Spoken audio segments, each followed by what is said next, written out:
بسم اللہ الرحمن الرحیم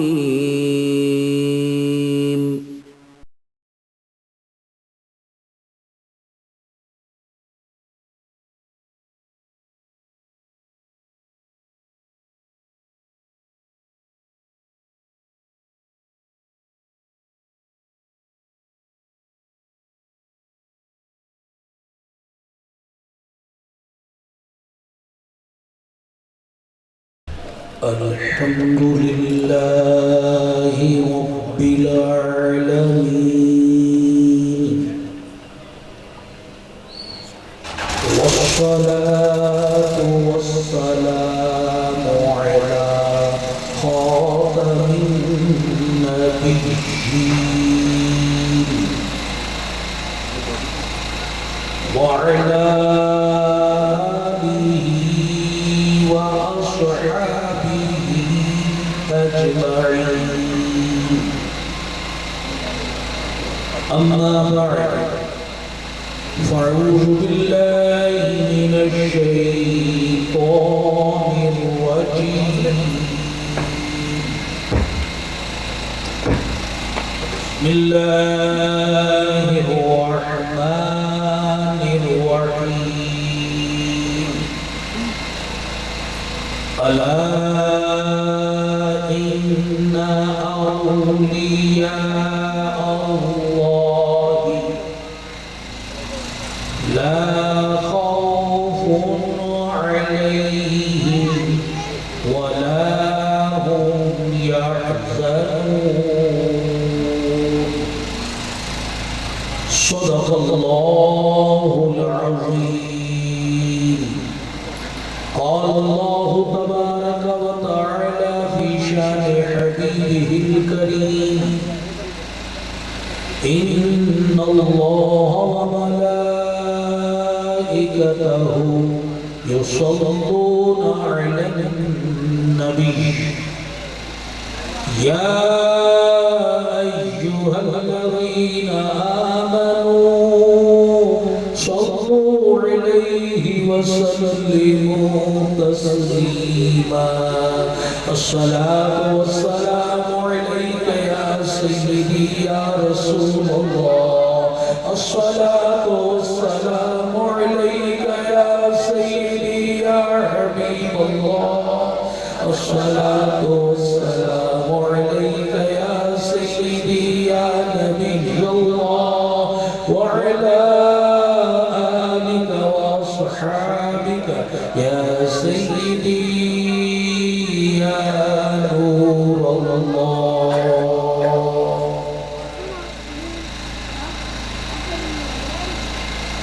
حضرت علامہ مولانا سید محمد بن سلیمان جزولی رحمۃ اللہ علیہ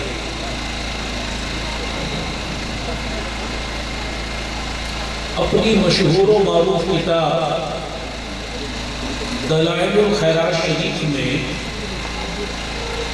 یہ حدیث پاک نقل فرماتے ہیں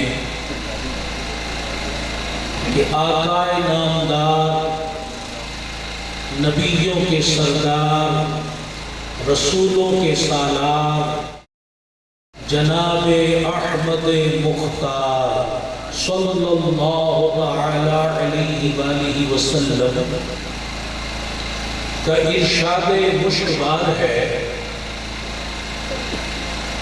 میرے پاس جبریل امین حاضر ہوئے اور کہنے لگے یا رسول اللہ صلی اللہ تعالی علیہ وسلم آپ کا جو امتی آپ پر ایک مرتبہ درود پاک بھیجتا ہے 70,000 فرشتے اس پر درود بھیجتے ہیں سبحان اللہ سبحان اللہ اور فرمایا ومن صلت علیہ الملائکۃ کان من اہل الجنہ اور جس پر فرشتے درود بھیجیں وہ جنتی ہو گیا. صلو علی النبی صلی اللہ علیہ وآلہ وسلم. بخاری شریف کی حدیث پاک ہے، سیدنا حضرت جابر بن عبداللہ رضی اللہ تعالی عنہ ارشاد فرماتے ہیں، کننا اذا صعدنا کبرنا وَإِذَا نَزَلْنَا سَبَّحْنَا. فرماتے کہ جب ہم بلندی پر چڑھتے تھے تو تکبیر کہتے تھے، اللہ اکبر اللہ اکبر.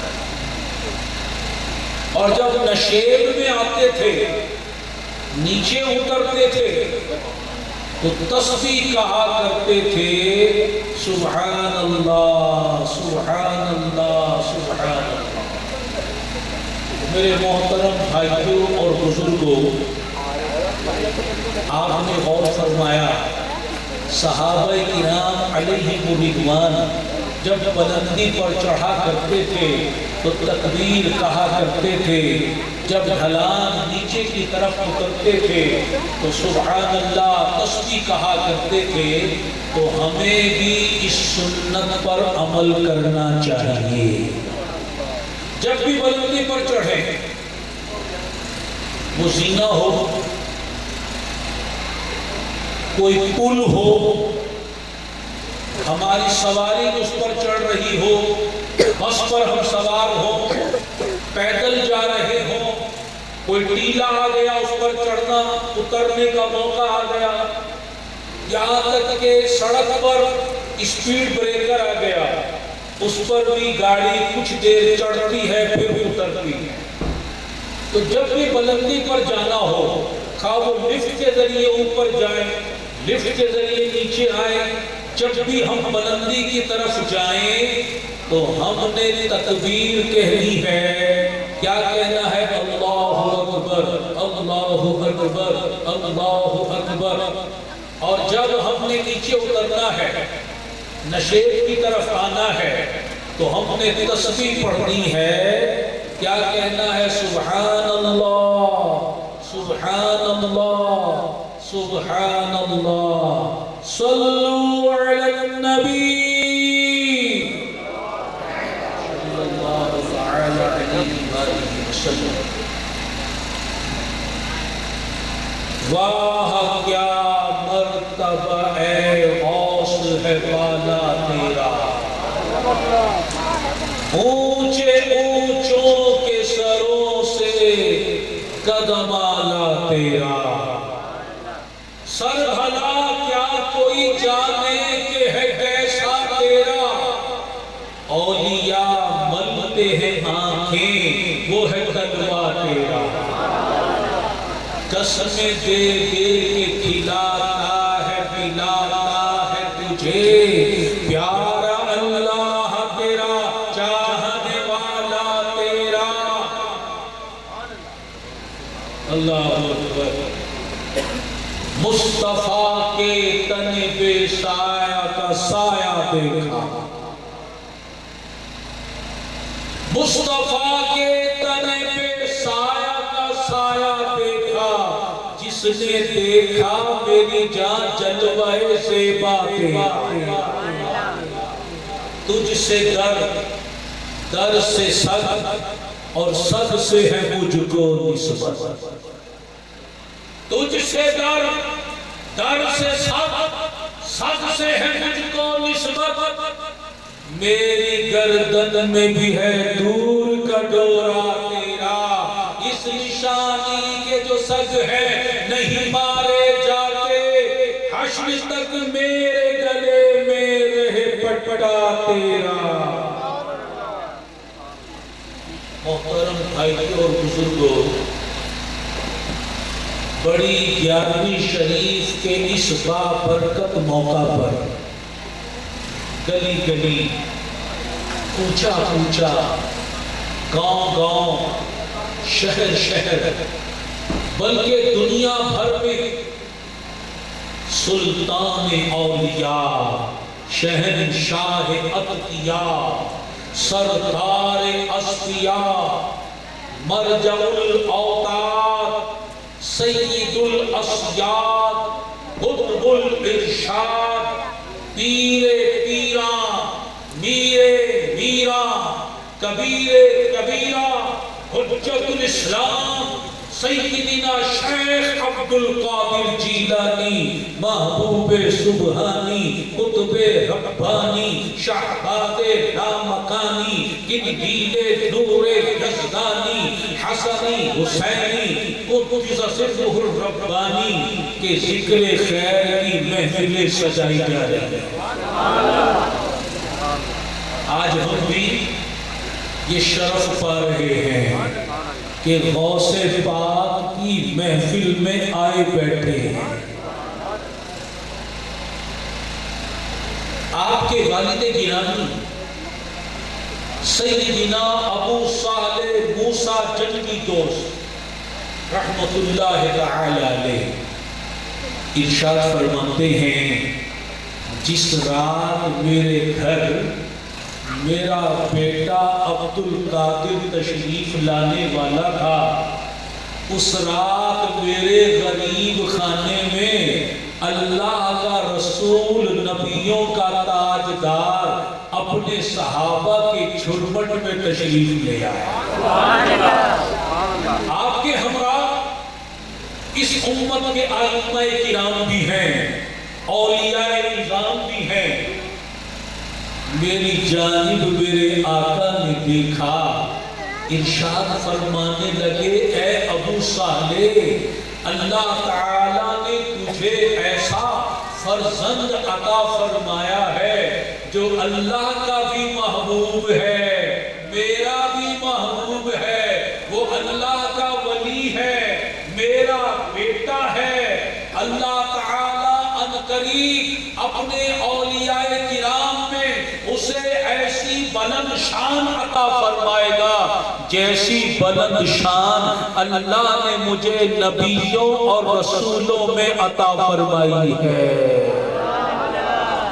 غوث اعظم درمیان اولیاء، چو محمد درمیان انبیاء، صلو علی النبی علیہ وسلم۔ محترم بھائیوں اور بزرگوں، ہمارے آقا حضور غوث پاک سیدنا شیخ عبد القادر جیلانی، محبوب سبحانی، یکم ماہ رمضان المبارک 470 ہجری، ایک قول کے مطابق 471 ہجری میں قصبہ جیل میں پیدا ہوئے، جسے جیلان یا گیلان بھی کہا جاتا ہے۔ پیدا ہونے کے بعد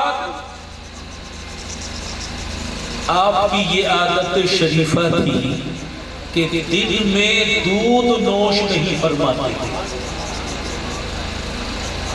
ماہ رمضان سارا مہینہ آپ کا یہ معمول رہا کہ دن کے وقت دودھ نوش نہیں فرماتے۔ جب رات ہو جاتی، سورج غروب ہو جاتا، جس طرح بالغ افراد روزہ رکھنے والے روزہ افطار فرمایا کرتے تھے، افطار کا وقت ہونے کے بعد آپ پھر دودھ نوش جان فرماتے تھے۔ اور یہ بات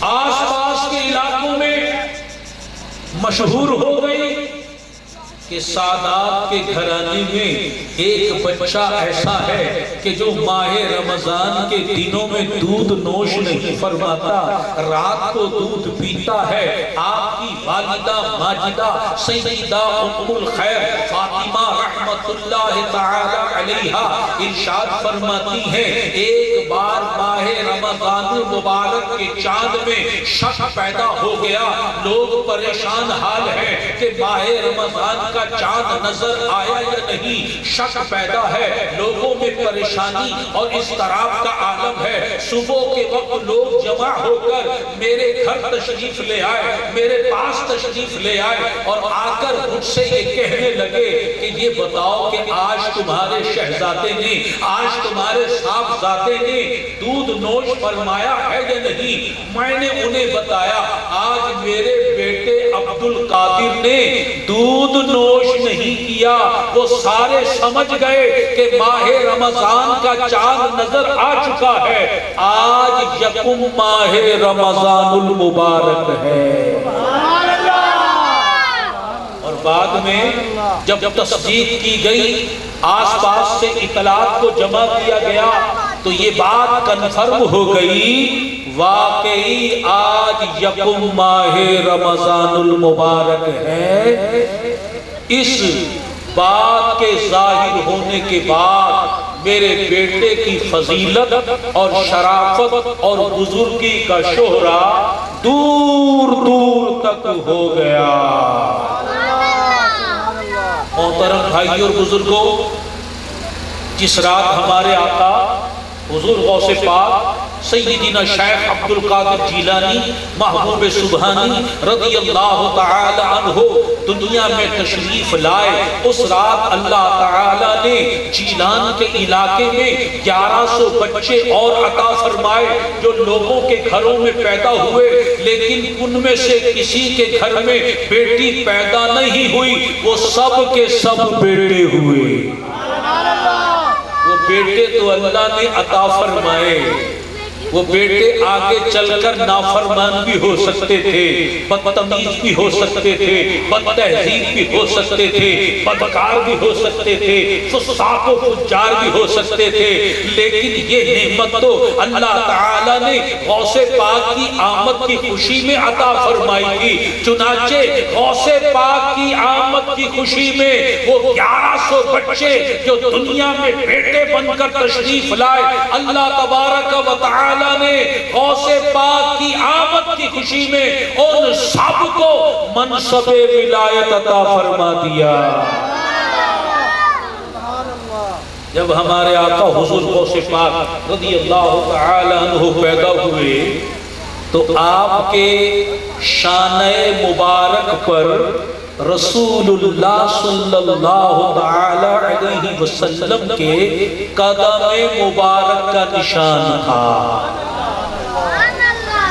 مناقب غوثیہ میں ہے،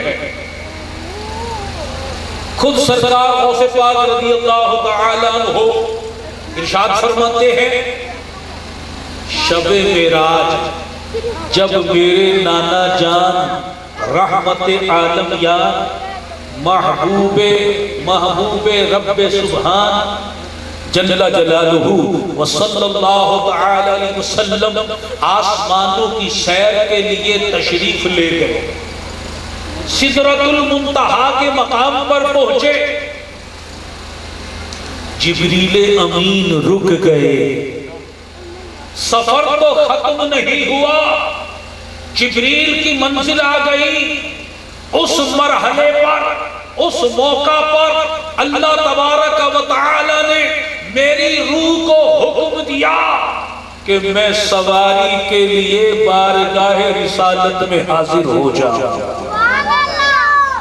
مجھے خلافت کبریٰ سے نوازا گیا، میں رسول اللہ صلی اللہ علیہ وسلم کی بارگاہ میں حاضر ہوا، میرے آقا نے میرے شانوں پر، میرے کاندھوں پر سواری فرمائی اور یہ سفر آگے شروع ہوا، یہاں تک کہ مقام کعبہ قوسین آ گیا۔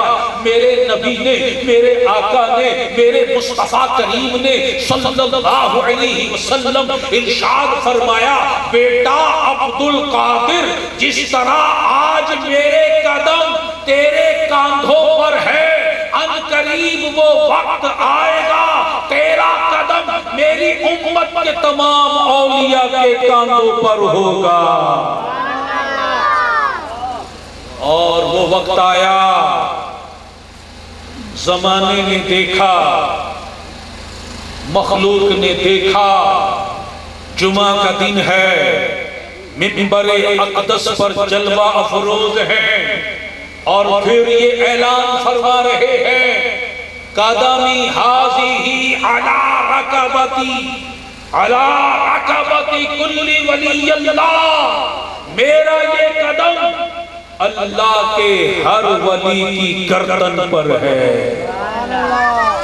اس وقت جتنے اولیاء اللہ اس اجتماع میں حاضر تھے سب نے سروں کو جھکا دیا. آگے بڑھ کر اولیاء اللہ نے آپ کے قدم مبارک کو اپنے کاندھوں پر رکھ لیا. جو اولیاء اللہ غائب تھے، دور دراز تھے، دنیا بھر میں جہاں جہاں تھے، ان سب تک یہ اعلان غوث اعظم، یہ صدائے غوث اعظم پہنچی. جو جہاں تھا اس نے وہی سر کو جھکا دیا.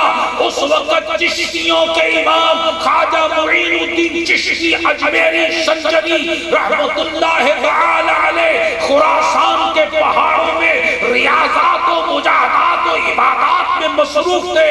آپ نے یہ اعلان غوث اعظم سنا، اپنے سر کو جھکا دیا اور عرض کرنے لگے یا غوث اعظم، آپ کا قدم مبارک میرے سر پر بھی، میری آنکھوں پر بھی.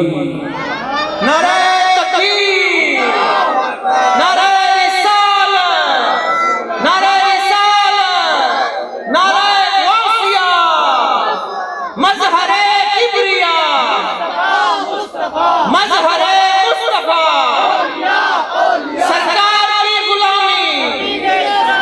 سرکار غوث پاک رضی اللہ تعالی عنہ ارشاد فرمانے لگے غیاث الدین کے صاحبزادے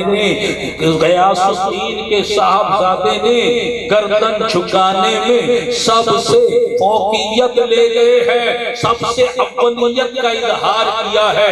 آن قریب ہندوستان کی ولایت سے سرفراز کیے جائیں گے. میرے محترم بھائیوں اور بزرگوں، حضور غوث پاک رضی اللہ تعالی عنہ نجیب الطرفین سید ہیں. باپ کی طرف سے حسنی سید ہیں، ماں کی طرف سے حسینی سید ہیں. دونوں شہزادگانے مولا علی کرم اللہ تعالی وجہ الکریم کے فیض سے سیراب ہو رہے ہیں. سبحان اللہ. جب آپ کی عمر شریف تقریباً 5 برس کی ہوئی، آپ کی والدہ ماجدہ فرماتی ہیں کہ میں مدرسے میں آپ کو چھوڑ آیا کہ میرا بیٹا اب قرآن کی تعلیم کو حاصل کرے. استاد کے سامنے آپ تشریف فرما ہوئے. استاد نے فرمایا بیٹا پڑھو بسم اللہ الرحمن الرحیم. ہمارے آقا حضور غوث پاک نے پڑھنا شروع کیا بسم اللہ الرحمن الرحیم الحمدللہ رب العالمین. الحم شریف پڑھی، سور پھر الف لام میم شروع کی. دوسرا پارا، تیسرا پارا، چوتھا پارا، ایک ہی نشست میں 18 سپارے پڑھ کر سنا دیے. استاد حیران ہے، متعجب ہے. 18 سپارے. فرمانے لگے بیٹا آگے پڑھو. ارشاد فرمایا بس اتنا ہی یاد ہے. پوچھا کہ یہ 18 سپارے کہاں حفظ کیے، کس نے یاد کرائے؟ فرمانے لگے کہ شکم مادر میں تھا، ماں کے بطن میں تھا، میری والدہ 18 سپاروں کی حافظہ تھی، میں ماں کے بطن میں تھا، میری ماں 18 سپارے بار بار پڑھا کرتی تھی، تکرار کیا کرتی تھی، میں سنا کرتا تھا، ماں کے پیٹ ہی میں نے 18 سپاروں کو حفظ کر لیا۔ سبحان اللہ سبحان اللہ سبحان اللہ۔ آج کل کی مائیں غور فرمائیں، وہ غوث اعظم رضی اللہ تعالی عنہ کی والدہ ماجدہ ہیں کہ بچے ماں کی گود میں ہو یا ماں کے بطن میں ہو، وہ تلاوت قرآن پاک کر رہی ہیں، اللہ اکبر۔ اور ایک آج کی مائیں ہیں کہ جب بچے کو گود میں لیتی ہیں تو ڈرامہ دیکھ رہی ہوتی ہیں، فلمیں دیکھ رہی ہوتی ہیں، گانے سن رہی ہوتی ہیں، گالیاں نکال رہی ہوتی ہیں، لڑائی جھگڑے کر رہی ہوتی ہیں۔ کہا جاتا ہے کہ ماں کی گود بچے کے لیے پہلی تربیت گاہ ہے، لیکن آج معاملہ تربیت کا دور دور تک دکھائی نہیں دیتا۔ وہ غوث اعظم رضی اللہ تعالی عنہ کی والدہ ماجدہ ہے کہ جن کی تربیت کا مقام تو دیکھیے کہ بیٹا 5 سال کی عمر میں بغیر کسی استاد کے 18 سپارے پڑھ کر سنا رہا ہے۔ اور آج کا بیٹا جب بڑا ہوتا ہے وہ گانے سناتا ہے، اداکاروں کے نام سناتا ہے، فلموں کے نام سناتا ہے، ڈراموں کے نام سناتا ہے، کھلاڑیوں کے نام سناتا ہے، اسے کھیل کا شوق ہوتا ہے، فلموں کا شوق ہوتا ہے، ڈانس کرنے کا شوق ہوتا ہے۔ تو آج کے ماں باپ کو سوچنا چاہیے کہ جہاں اسلام نے والدین کے حقوق کو متعین کیا اور والدین کے مقام عزت و عظمت کو بڑھایا ہے، وہاں والدین پر یہ بھی واجب و لازم کیا ہے کہ وہ اپنی اولاد کی صحیح تربیت کریں۔ رسول اللہ صلی اللہ علیہ وسلم نے ارشاد فرمایا اکرموا اولادکم واحسنوا ادبہم، اپنی اولاد کا اکرام کرو اور انہیں اچھے آداب سکھاؤ۔ اور آج اکثر ماں باپ اپنی اولاد کی تذلیل کرتے ہیں، ان کی غلط تربیت کرتے ہیں، اسلامی احکام کے مطابق، شریعت کے مطابق ان کی تربیت کرتے ہوئے دکھائی نہیں دیتے۔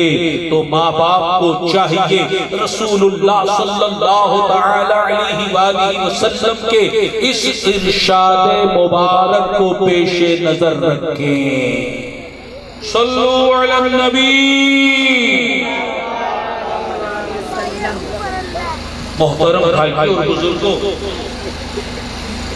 ایک بار لوگوں نے بارگاہ غوثیت میں سوال کیا، حضور یہ ارشاد فرمائیے آپ پر کب ظاہر کیا گیا، کب ظاہر ہوا، آپ کو کب محسوس ہوا کہ آپ اللہ کے ولی ہیں؟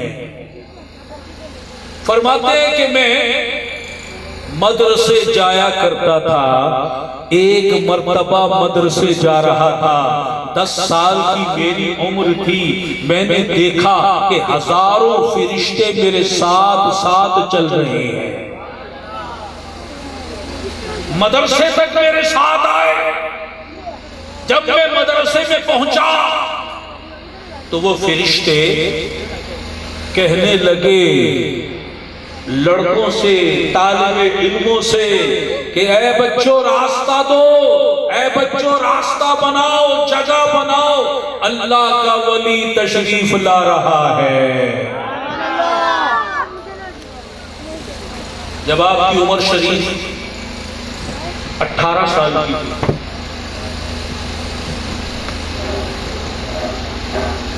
اپنی والدہ محترمہ کی خدمت میں حاضر ہوئے، عرض کرنے لگے امی جان، میں دین سیکھنے کے لیے بغداد جانا چاہتا ہوں کہ علم دین بھی حاصل کروں اور بزرگوں کی زیارت سے بھی فیض یاب۔ آپ مجھے اجازت پر عمل فرمائیں۔ والدہ محترمہ نے بخوشی اجازت عطا فرمائی۔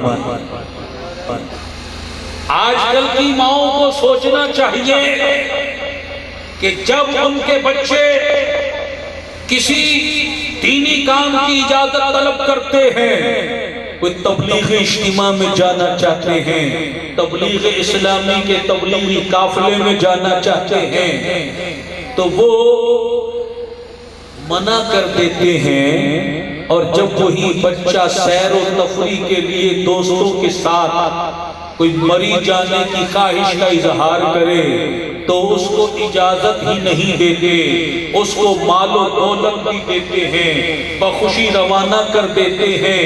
اگر باہر ملک جانے کی تمنا کا اظہار کرے تو لاکھوں روپے خرچ کر کے اس کو نظروں سے دور کر دیتے ہیں، لیکن جب دین کا معاملہ آئے تو پس و پیش سے کام دیتے ہیں۔ تو اب ایسے ماں باپ کو چاہیے کہ وہ دین اسلام کو اولیت دیں کہ ہمارے بزرگوں کا یہی طریقہ رہا ہے۔ اور آج کے نوجوانوں کو بھی سبق سیکھنا چاہیے۔ 18 سال کی عمر ہے، ہمارے آقا حضور غوث پاک دین سیکھنے کے لیے گھر سے جا رہے ہیں، بزرگوں کی زیارت کا شوق لے کر گھر سے جا رہے ہیں۔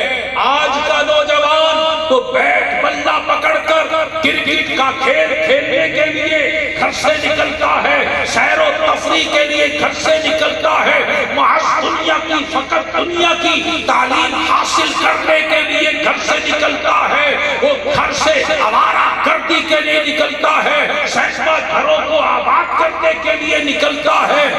لیکن حضور غوث پاک 18 سال کی عمر میں علم دین سیکھنے کے لیے گھر سے جا رہے ہیں۔ امی جان نے آپ کو بخوشی اجازت پر حمد فرمائی، آپ اپنا وطن چھوڑ کر، اپنا ملک چھوڑ کر، اپنا شہر چھوڑ کر ملک عراق شہر بغداد میں تشریف لے آئے، اور دوران تعلیم بڑی آپ نے تنگی، بڑی پریشانی اور بڑی تکالیف برداشت کی، لیکن تعلیم سے جینا چرایا، اکتاہٹ کا اظہار نہ کیا۔ آپ محنت و مشقت کے ساتھ، خوش دلی کے ساتھ دین کی تعلیم حاصل کرتے رہے، یہاں تک کہ فقط عالم دین نہیں بنے بلکہ عالم گر بن گئے۔ اور پھر جب مدرسہ سنبھالا، آپ کی علمیت کا شہرا چاروں طرف جب ہوا، دور دور سے علم کی پیاس بجھانے کے لیے طلباء تشریف لانے لگے، یہاں تک کہ مدرسہ میں جگہ تنگ ہو گئی۔ آپ ایک مرتبہ ارشاد فرمانے لگے کہ اللہ تعالیٰ نے مجھ پر علم لدنی کے 70 دروازے کھول دیے، اور ایک دروازے کی وسعت زمین اور آسمان سے بھی زیادہ ہے۔ آپ بتائیے، جس ہستی پر اللہ تعالی ایک نہیں، دو نہیں، 70 دروازے علم کے کھول دے، اور اس کے علم کا مقام کیا ہوگا؟ چنانچہ آپ کے علم کی ایک جھلک، سبحان اللہ، ایک مرتبہ عجم سے ایک فتویٰ عراق میں آیا، عراق کے علماء بھی عاجز آ گئے، عجب کے علماء بھی عاجز آ گئے. سوال کیا تھا؟ استفتاء کیا تھا؟ کہ ایک شخص نے یہ قسم کھائی ہے کہ اگر میں ایسی عبادت نہ کروں کہ جس عبادت کے کرتے ہوئے کوئی انسان اس میں میرا شریک نہ ہو. جب میں وہ عبادت کر رہا ہوں زمین پر کوئی دوسرا انسان وہ عبادت نہ کر رہا ہو، اگر میں نے ایسی عبادت نہ کی تو میری بیوی کو 3 طلاق. اب علماء عاجز آ گئے ایسی کون سی عبادت بتائی جائے؟ لوگوں نے علماء نے فرمایا کہ اب تو تیری بیوی پر طلاق پڑ گئی، وہ تو حرام ہو گئی. یہ فتویٰ چلتے چلتے بارگاہ غوث اعظم میں پہنچا. آپ نے سوال کو پڑھا، آپ نے قلم اٹھایا، اس کا جواب لکھ دیا. اور جواب کیا لکھا؟ فرمایا کہ اس شخص کو چاہیے کہ وہ کعبہ شریف پر حاضر ہو، مطاف طواف کی جگہ کو خالی کرا لے اور طواف کرے. پوری دنیا میں یہ اکیلا ہوگا کہ جو اس وقت طواف کر رہا ہوگا. سبحان اللہ سبحان اللہ سبحان اللہ. میرے محترم بھائیوں اور بزرگوں، حضور غوث پاک رضی اللہ تعالی عنہ کہ علم کا کیا مقام ہے. آپ فرماتے ہیں کہ میرے سامنے لوح محفوظ ہے جس میں جتنے نیک بخت ہیں وہ بھی مجھ پر ظاہر ہے، جتنے بدبخت ہیں وہ بھی مجھ پر ظاہر ہے. اور کیوں نہ ظاہر ہو، آپ فرما رہے ہیں رب کریم نے 70 دروازے علم لدنی کے مجھ پر کھول دیے ہیں.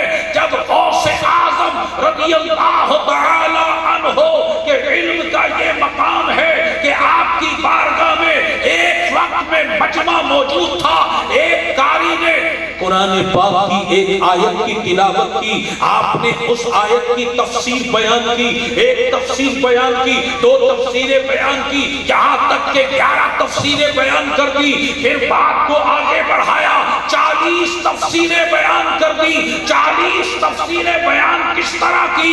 محض بات نہ کی، ہر تفسیر کی سند بیان کی، ہر سند کی دلیل بیان کی، ہر دلیل کی تفسیر بیان کی، اور ایسی تفسیر بیان کی کہ مجمع میں موجود لوگ حیرت میں ڈوب گئے.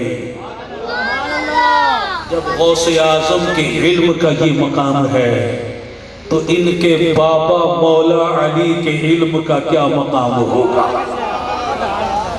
جن کے بارے میں رسول اللہ صلی اللہ علیہ وسلم نے فرمایا کہ میں علم کا شہر ہوں وَعَلِيٌّ بَابُهَا، اور علی اس کا دروازہ ہے.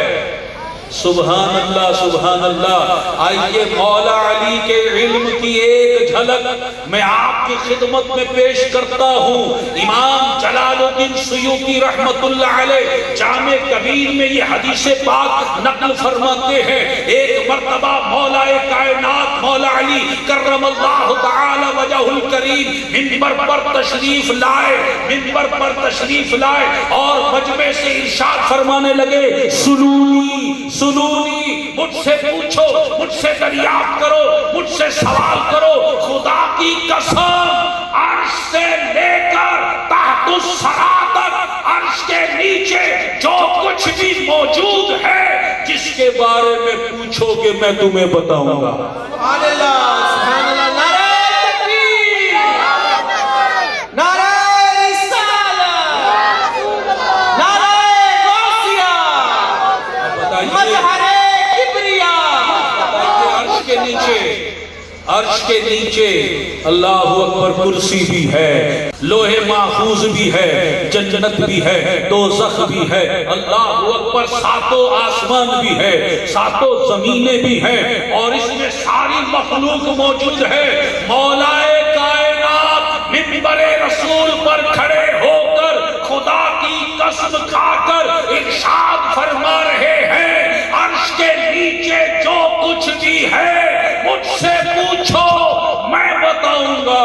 اور پھر پھر دوسری حدیث پاک بیان کرتے ہیں امام سیوطی رحمت اللہ علیہ کہ آپ ایک مرتبہ منبر پر جلوہ فرما ہوئے ارشاد فرمانے لگے اے لوگو قیامت تک جو کچھ ہونے والا ہے مجھ سے پوچھو میں بتاؤں گا۔ جب مولا علی کے علم کا یہ مقام ہے تو جو مدینہ العلم ہے اس آقا و مولا صلی اللہ علیہ وسلم کے علم کا مقام کیا ہوگا؟ تو چنانچہ آپ نے ایک آیت پر 40 تفسیریں بیان کر دی، اور جب 40 تفسیریں بیان ہو گئی تو اس کے بعد فرمانے لگے اے لوگو اب ہم کال سے حال کی طرف آتے ہیں، اب ہم ظاہر سے باطن کی طرف آتے ہیں۔ اور پھر آپ نے صرف اتنا کہا لا الہ الا اللہ محمد الرسول اللہ صلی اللہ تعالی علیہ وسلم، یہ زبان غوث اعظم ہے جس سے کلمہ پڑھا گیا۔ جب آپ نے کلمہ پڑھا وہ زبان غوث اعظم سے جب کلمہ شریف ادا ہوا لوگوں کے دل مضطرب ہو گئے، بے قرار ہو گئے، وجد طاری ہو گیا، بے حال ہو گئے، لوگوں نے کپڑے پھاڑ دیے، جنگلوں کی طرف دوڑ پڑے۔ غوث پاک کی زبان سے ادا ہوئے کلمہ شریف کی تاب نہ لا سکے۔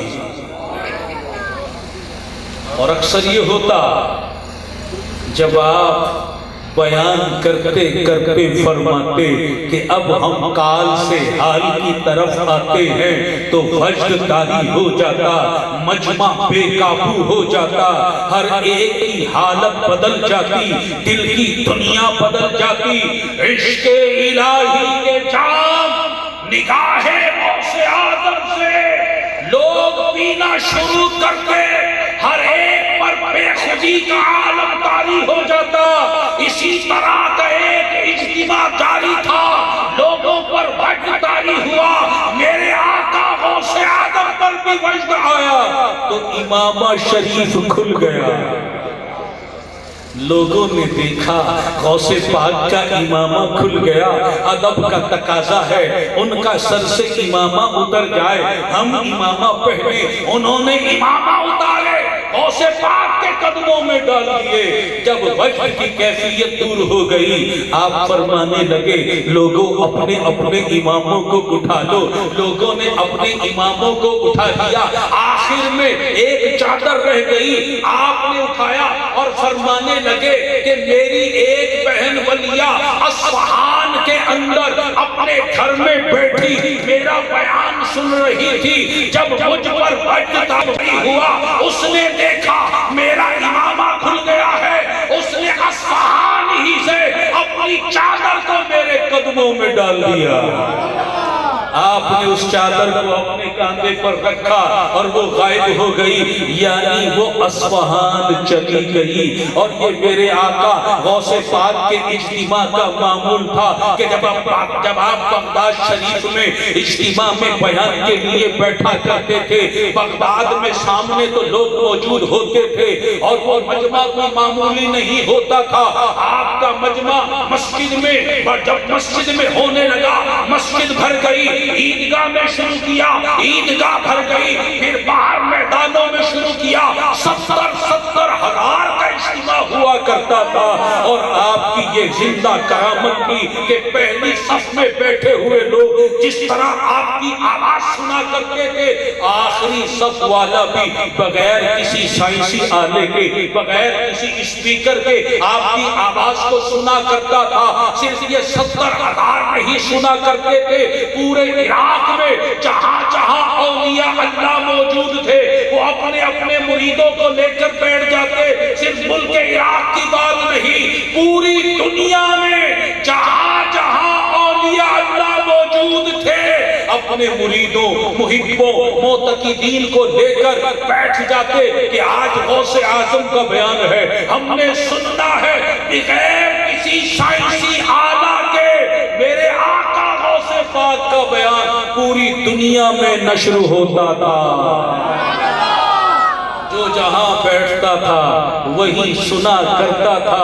اللہ اکبر۔ ایک بزرگ فرماتے ہیں کہ میں نے ایک مرتبہ جن کو حاصل کرنے کا عمل پڑھا، پہلے بھی پڑھتا تھا، پڑھتے ہی جن حاصل ہو جاتا تھا، اب پڑھا جن حاصل نہیں ہوا، بارہ پڑھا جن حاصل نہیں ہوا، بار بار پڑھا جن حاصل نہیں ہوا، کافی دیر گزر گئی، پھر جا کر جنات حاصل ہوئے۔ میں نے پوچھا آج تاخیر کیوں کی، آج دیر کیوں لگائی، میں نے طلب کیا کیوں نہیں آئے؟ کہنے لگے آج غوث اعظم کا اجتماع سجا ہوا تھا، ان کی محفل سجی ہوئی تھی، وہ ہمارے بھی آقا ہے، غوث الثقلین ہے۔ حضور غوث اعظم کی تبلیغ کی برکت سے ہمارے سینکڑوں قبائل اسلام میں داخل ہو گئے ہیں۔ جب غوث پاک ہمارے پیر پیران پیر بیان فرماتے ہیں تو ہم تمام مسلمان جنات بھی آپ کا بیان سنتے ہیں۔ آج آپ کا اجتماع تھا، آپ کا بیان تھا، سارے جنات وہاں حاضر تھے۔ اور جب دربار غوث اعظم میں ہو پھر ہم کوئی دوسرا کام نہیں کرتے۔ آئندہ جب غوث پاک کا بیان ہو رہا ہو ہمیں نہ بلانا، ہم اس وقت نہیں آیا کرتے۔ میرے محترم بھائیوں اور بزرگوں، آپ نے ملاحظہ فرمایا سرکار غوث پاک رضی اللہ تعالی عنہ کی تبلیغ کی برکت سے جنات، سینکڑوں ہزاروں جنات وہ مسلمان ہو گئے۔ 5000 سے زائد یہود و نصارہ آپ کے دستے حق پر مسلمان ہوئے۔ 1 لاکھ سے زائد کفار و فساق و فجار وہ آپ کے دستے کرم پر تائب ہوئے۔ آپ کی تبلیغ تھی کہ آپ تبلیغ فرماتے تھے، کافر لوگ مسلمان ہوتے تھے، جو گناہ کار و بدکار و سیاکار تھے، آپ کی تبلیغ کی برکت سے وہ لوگ نیکوکار ہو جایا کرتے تھے۔ اللہ اکبر۔ میرے آقا حضور غوث پاک رضی اللہ تعالی عنہ سے ان آپ کی عبادات کا معاملہ جب پوچھا گیا تو آپ فرمانے لگے کہ میں نے 40 سال عشاء کے وضو سے فجر کی نماز ادا کی ہے۔ 25 سال عراق کے بیابانوں میں تنہا میں پھرتا رہا، عبادات میں مصروف رہا، ریاضات و مجاہدات میں مصروف رہا۔ میری راتیں اس طرح بسر ہوتی تھی کہ ساری رات میں تلاوت قرآن میں گزار دیا کرتا تھا۔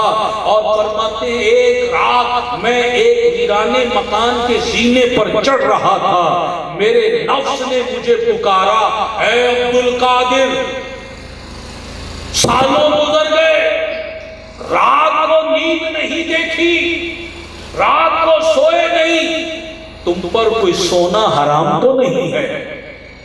اگر آج رات کچھ سو لو گے تو کیا حرج ہے، کچھ دیر سو لو۔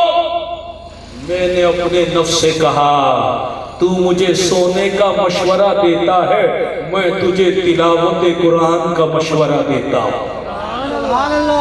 اس وقت میرا ایک پاؤں زینے کے ایک اوپر والے سٹیپ پر تھا، ایک نیچے والے سٹیپ پر تھا۔ میں وہیں رک گیا، اپنے ہاتھ کو دیوار پر تیر کی طرح گاڑ دیا اور میں نے تلاوت شروع کی، الحمد سے شروع کی۔ جب صبح کا وقت ہوا، جب تہجد کا وقت ہوا تو میں سورہ ناس پڑھ رہا تھا۔ فرماتے ہیں 11 سال میں نے ایک برج پر عبادت میں گزارے، یہاں تک کہ وہ برج عجمی کے نام سے مشہور ہو گیا۔ میرے محترم بھائیوں اور بزرگوں، سرکار غوث پاک اللہ کے بھی محبوب ہیں، اللہ کے محبوب کے بھی محبوب ہیں، اور اللہ کی مخلوق کے بھی محبوب ہیں۔ اور اللہ تعالیٰ نے آپ کو کیا مقام عطا فرمایا؟ آپ ارشاد فرماتے ہیں بلاد اللہ ملکی تحت حکمی، کہ اللہ کے جتنے شہر ہیں وہ سارے میرے ملک ہیں، ان میں میرا حکم چلتا ہے، میرا سکہ رواں ہے، میری حکومت قائم ہے۔ بلاد اللہ ملکی تحت حکمی ووقتی قبل قلبی قد صفانی، اور میری جو روحانی طاقتیں ہیں میرے جسم کے پیدا ہونے سے پہلے ہی مصفا ہو گئی تھی۔ نظرت الی بلاد اللہ جمعا، کہ اللہ کے جتنے شہر ہیں وہ تو میری نگاہوں کے سامنے ہیں، ساری کائنات کو میں دیکھ رہا ہوں، اور کیسے دیکھ رہا ہوں کخردلۃ علی حکم اتصالی، کہ جیسے ہتھیلی پر کوئی رائے کا دانہ رکھ کر دیکھتا ہے، میں ساری کائنات کو اس طرح دیکھ رہا ہوں۔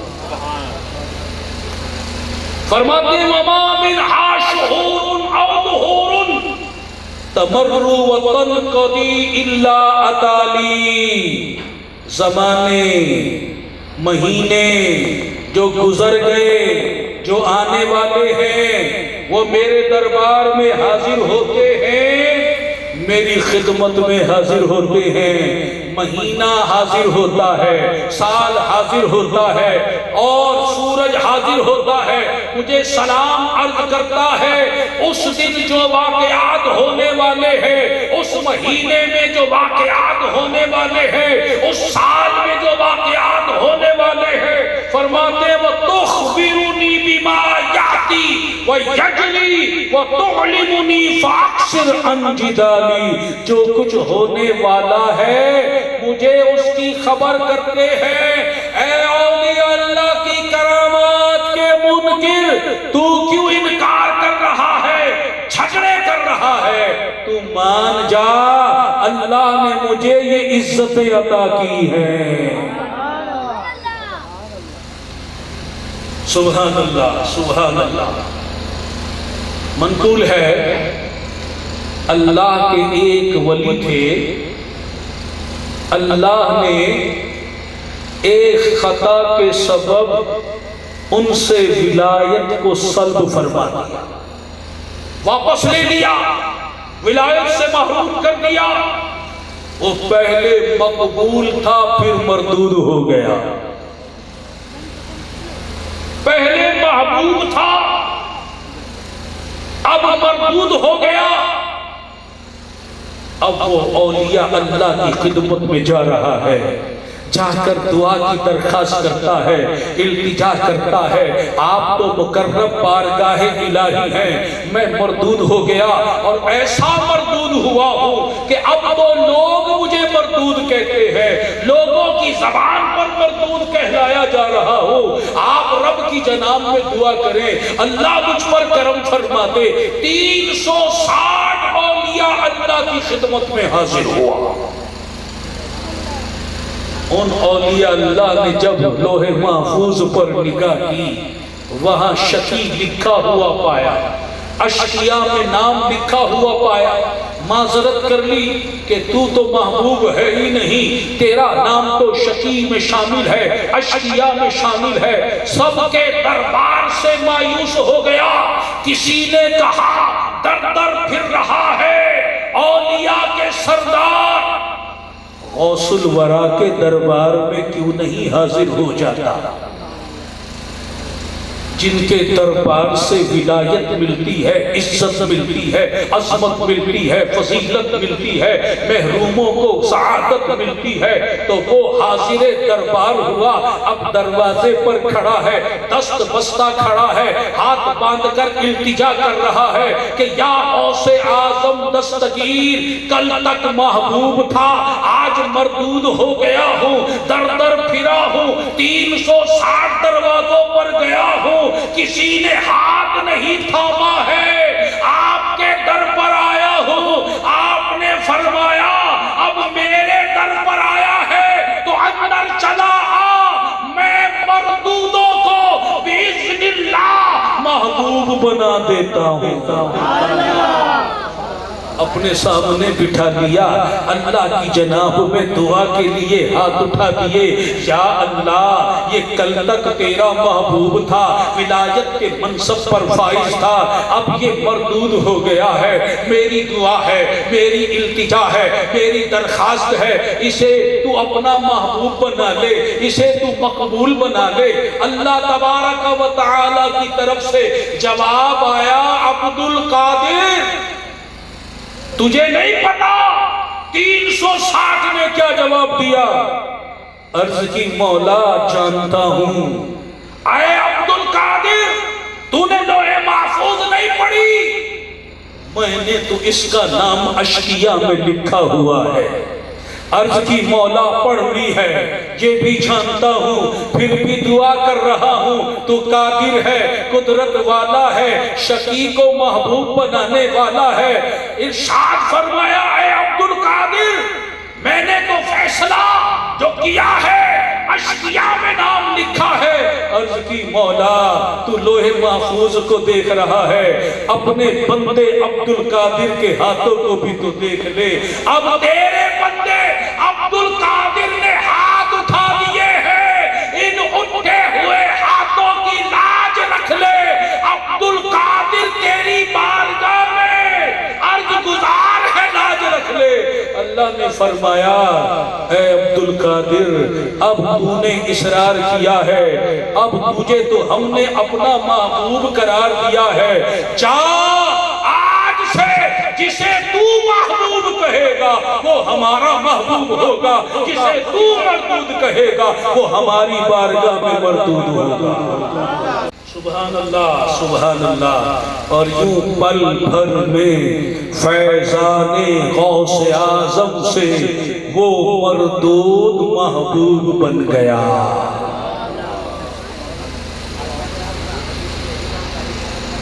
اسی طرح آپ کی محبوبیت کی بات ہو رہی ہے،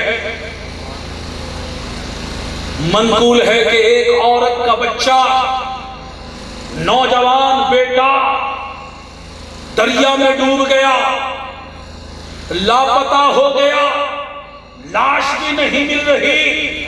اب ماں کو قرار کیسے آئے؟ اگر سامنے لاش ہو پھر بھی کوئی اطمینان کی بات ہے، اب صرف خبر آئی ہے تیرا بیٹا ڈوب گیا، اب شکل دکھائی نہیں دے رہی، کچھ سجائی نہیں دے رہی، اب روئے چلی جا رہی ہے۔ کسی نے کہا کہ اب تو روئے جا رہی ہے، کوئی اس کا سامان کا انتظام بھی کر، جا بارگاہ غوث اعظم میں، وہاں محروموں کو نوازا جاتا ہے۔ دربار غوث اعظم میں حاضر ہو گئی، دہائی دینے لگی، یا غوث اعظم دستگیر، یا پیران پیر دستگیر، دہائی دے رہی ہے، عرض کر رہی ہے، آپ کے دروازے پر آئی ہوں، میرا جوان سالہ بیٹا ڈوب گیا، مر گیا، لاپتہ ہو گیا، مجھے کچھ پتا نہیں، میں آپ کے دروازے پر آئی ہوں، آپ اللہ کے محبوب ہیں، محبوب کے محبوب ہیں، بس ایک ہی التجا لے کر آئی ہوں، مجھے میرا بیٹا چاہیے، مجھے میرا بیٹا چاہیے، اور میرا ایمان ہے، میرا یقین ہے کہ آپ میرا بیٹا لوٹا سکتے ہیں، آپ میرا بیٹا ملوا سکتے ہیں، آپ میرا بیٹا دلوا سکتے ہیں۔ تو اسی یقین و ایمان کے ساتھ آپ کے دروازے پر آئی ہوں۔ میرے آقا حضور غوث پاک نے اس ماں کی ممتا کو دیکھا، اس کی دہائی کو دیکھا، اس کے غم کو دیکھا، اپنے ہاتھ اللہ کی جناب میں اٹھا دیے اور اس مائی سے کہا، اور اس سے کہا، جا گھر چلی جا، تیرا بیٹا تجھے موجود ملے گا۔ وہ مائی چلی گئی، جب گھر پہنچی تو بیٹا نہیں تھا۔ مایوس نہیں ہوئی، نا امید نہیں ہوئی، گلہ شکوہ نہیں کرنے لگی، دل میں تو اعتقاد سچا تھا، یقین سچا تھا، غوث پاک کی مریدنی تھی، غوث پاک کی عقیدت مند تھی، غوث پاک کی نام بیوہ تھی، دوبارہ حاضر ہو گئی، عرض کی حضور گھر تو گئی مگر بیٹا نہیں ملا۔ آپ نے پھر ہاتھ اٹھائے، دعا کی اور پھر فرمایا جا تیرا بیٹا تجھے گھر ملے گا۔ اور چلی گئی۔ جب گھر پہنچی تو بیٹا پھر بھی موجود نہیں تھا۔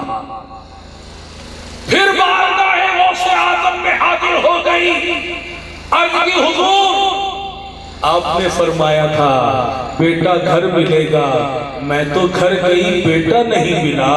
آپ نے مراقبہ کے لیے سر جھکا لیا، جب سر اٹھایا فرمایا جا اب تجھے تیرا بیٹا ملے گا۔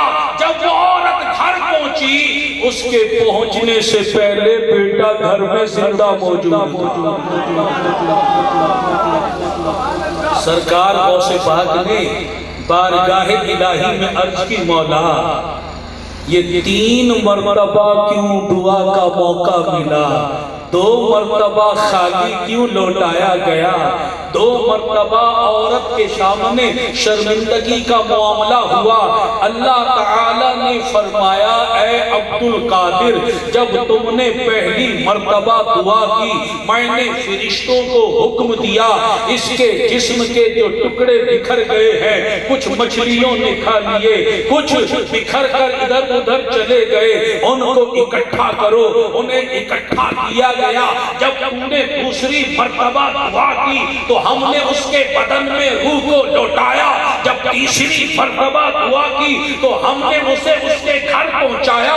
عرض کی مولا یہ بات ٹھیک صحیح لیکن یہ تاخیر کیوں ہے؟ جب دنیا بنانے کا موقع آیا ایک کن فرمایا ساری دنیا بن گئی، عبد القادر کی بات بنانے کی بات آئی تو یہ تاخیر کیوں ہوئی؟ فرمایا اے عبد القادر مانگ کیا مانگتا ہے؟ عرض کی مولا میں تو تیرا بندہ ہوں، مخلوق ہوں، میں کیا مانگوں تو عطا فرما۔